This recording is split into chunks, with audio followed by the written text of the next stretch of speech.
A very good afternoon and welcome to Lunchtime News on TV1. We're coming to you live and direct from the Newsfirst studios here in Colombo. Let's first start off with a look at the stories that made it to your headlines this afternoon.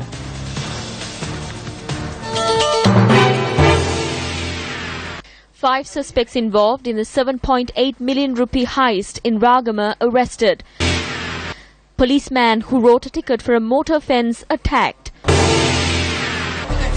Gulf state gives Qatar 48-hour extension.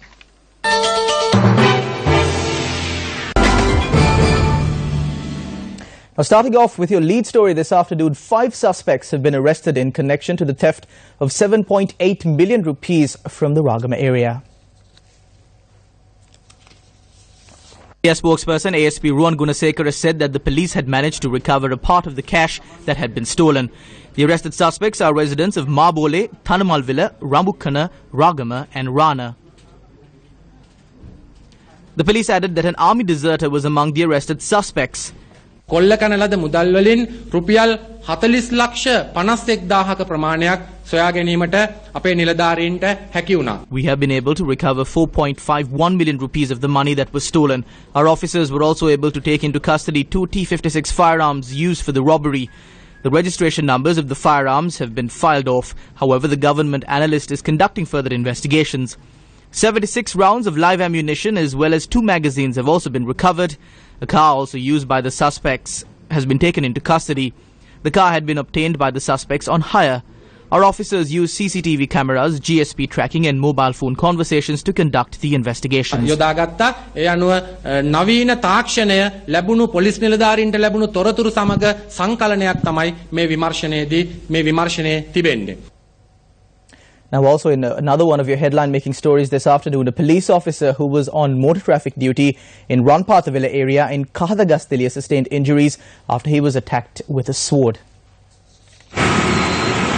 The police officer had been accompanied by 2 other civil defence officers at the time of the incident. Police further said that the suspect had initially fled while being issued a fine for not wearing a protective helmet and had later returned with a group of men to assault the police officer. The officer was immediately admitted to the Anuradhapura base hospital for treatment.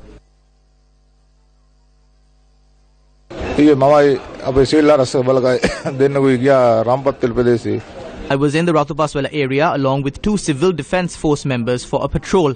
When we were inspecting vehicles, we spotted a motorcyclist without a helmet. Since it was in the village, we let him go. He returned to our area with a pillion rider who also did not have a helmet. We stopped him and asked for his license.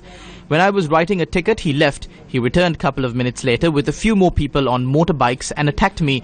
I fought back as much as I could. They hit me with helmets and they also had a sword. The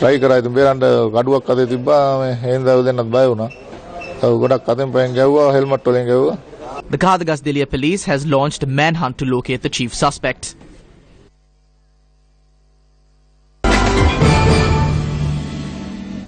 Now, in some news from the political arena, Minister of Sports Dayasiri Jayasekara attended a rally in Panduasnura yesterday.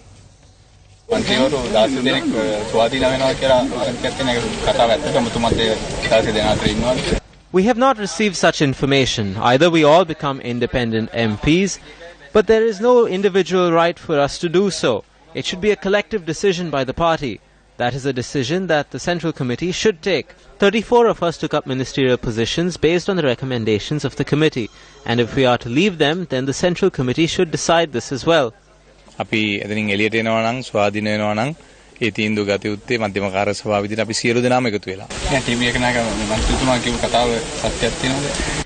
really don't know because we have not spoken about it yet.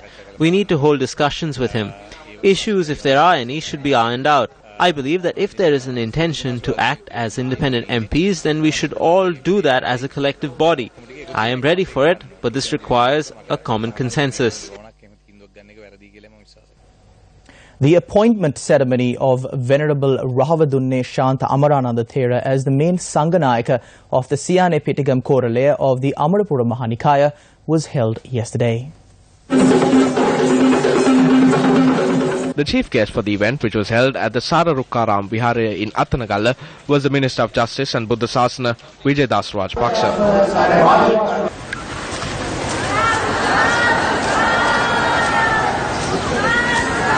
When the new constitution was passed in 1972, they called it Sirimao's constitution. And in 1978, they called it JR's constitution.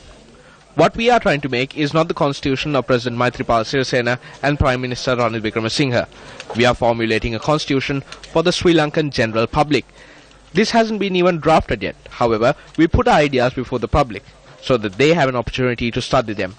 At times, we have received ideas which can only be explained as otherworldly. I guess it is commonplace when there is a lot of democratic freedom. However, we have not taken those into consideration. We will hold discussions on these issues, especially with the Mahanayaka Theros, and seek their advice as well as the opinion of other religious leaders. Only then will we draft the new constitution. The Minister of Sustainable Development and Wildlife says that steps have been taken to ensure that the caged animals at the Dehiwala Zoo will be allowed to roam around freely. According to Minister Gamini Jayavikram Pereira, the space for Bengal tigers to roam around freely has already been created. He added that the opening hours for the zoo will be extended to 7 a.m. to 10 p.m. from the 9th of September. Also in your local news, an individual climbed onto a tree opposite the Ampara clock tower to express his protest and demanded officials to provide deeds for the lands occupied by him. The protester, a 53-year-old resident of Damana Divisional Secretariat, vowed to conduct a fast unto death. The police say that a similar protest was launched by him on a prior occasion as well. Our correspondent said that the individual was brought down from the tree with the help of the Ampara police.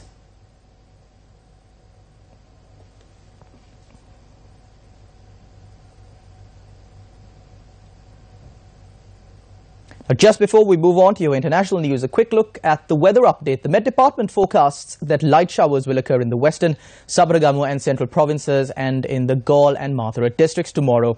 Showers or thunder showers are also expected at few locations in the eastern, Uva and north central provinces and in the Mullaitivu and Vaunia districts after 2 p.m. Fairly strong winds of about 50 kilometers per hour can be expected in the southern province.